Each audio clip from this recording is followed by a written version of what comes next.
at this stage, I wouldn't go into the precise definitions or the speculation on what kind of instrument we would use or how we would describe the reasoning for use of this or that instrument.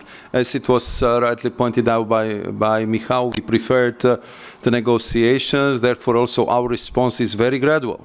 We are just reacting to steel and aluminium. I think it's very, very incremental. It's kind of stretched over the time because we want to create also the necessary negotiating space. As I said, we are prepared to engage, and it would be the good outcome for everyone. But at the same time, until now, despite of efforts and opening, we haven't seen the real engagement which would lead to the mutually acceptable solution.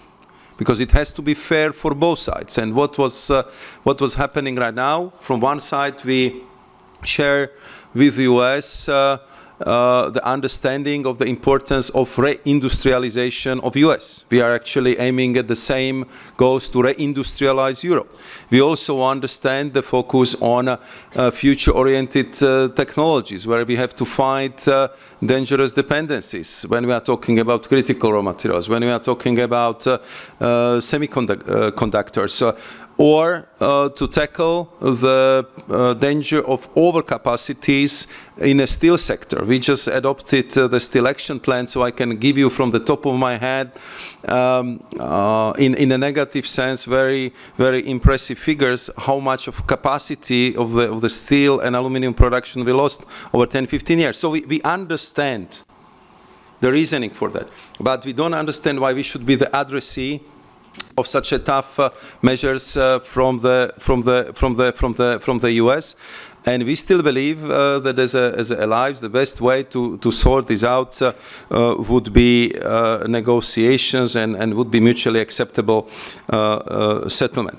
If it comes to the non-tariff barriers, I can tell you that we spent quite some time and energy to explain how the VAT works, that we are not only one. There are more than 160 countries which is using VAT. VAT is important source of income for our member states. This is how we fund our state budget, and we are not going to change our VAT system. If it comes to other areas, we are, of course, prepared to talk, to explain, but what is very important for us, that in the end, we would have a mutually acceptable and mutually advantageous solution. We are two biggest trading partners in the world. We trade 1.5 trillion euros every year.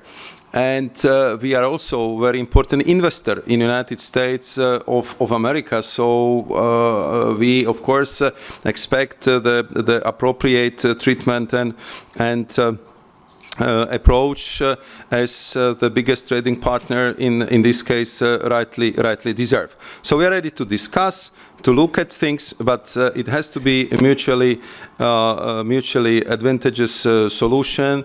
We know that US has some questions towards us, but I also was presenting the list of different blocked products from EU provenience towards US, which some of them are in the drawers for quite some time. So I think that the best thing for this would be that the two biggest economy and two allies would sit together and solve these problems through the negotiations. That's clearly our preference.